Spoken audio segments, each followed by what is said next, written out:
Have you ever had a brilliant idea but wondered what really separates it from being a huge success? Well, it often boils down to this powerful combination of three key skills: how you present that idea, how you listen to the world around you, and of course, how you set goals to actually bring it to life. Today, we're going to break down that exact formula. So, it really all comes down to this one big question, right? How do you take something that's just an idea in your head and make it a real-world success? The answer, thankfully, isn't some big mystery. It's a clear step-by-step framework, and that's exactly what we're going to build together today. And we're going to call this framework the Mastery Pyramid. Think of it like this. We're going to build it from the ground up, layer by layer.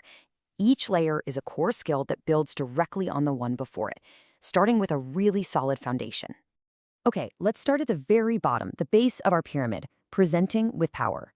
This is the foundation for everything. I mean, if you can't effectively communicate your ideas to other people, whether that's in a big seminar or just a small team meeting, they're never going to get off the ground.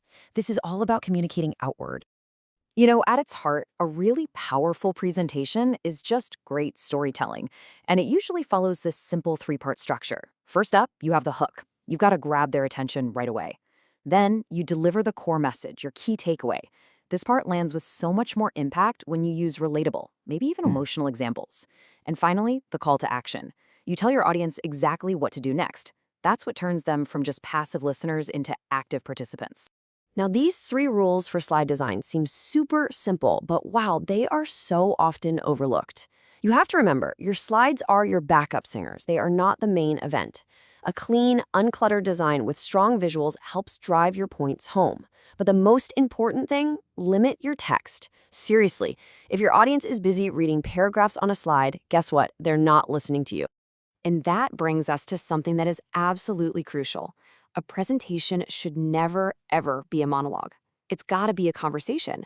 Simple things like actually making eye contact can connect you with people in the room.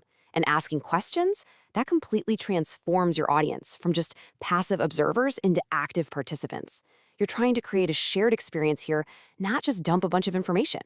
Okay, so once you've gotten a handle on communicating your ideas outward, the next layer of our pyramid is all about communicating inward. This is where listening comes in. It's the skill that builds trust, makes collaboration possible, and creates those genuine connections we all want.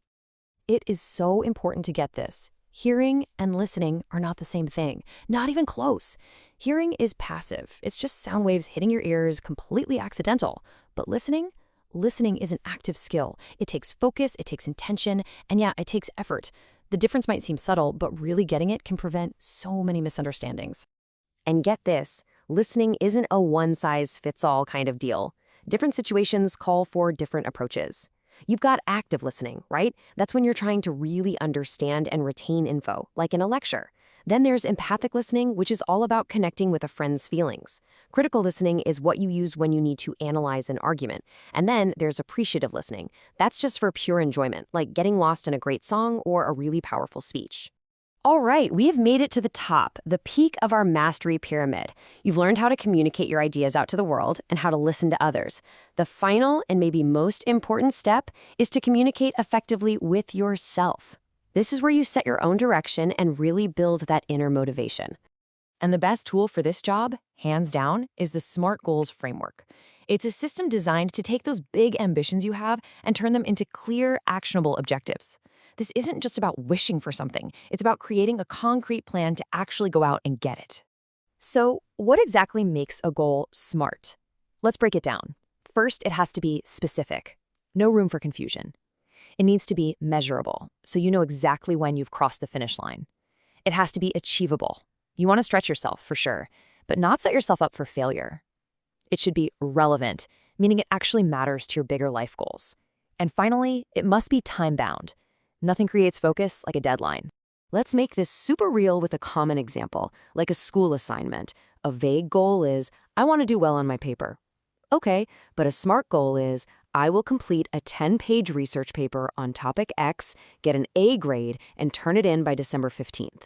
You see the difference? It goes from a fuzzy wish to a crystal clear roadmap for success. And here's a pro tip for those really big, long-term goals. Break them down. Set short-term milestones, weekly goals, maybe even daily ones that act like little stepping stones. Every single one you hit builds momentum and keeps you fired up on the path to that larger dream. So let's put this all together. Let's take a step back and look at what we've built. We have constructed our mastery pyramid from the ground up. You have the tools to present your ideas, to truly understand others, and to direct your own future. Now it's time to put that pyramid to work.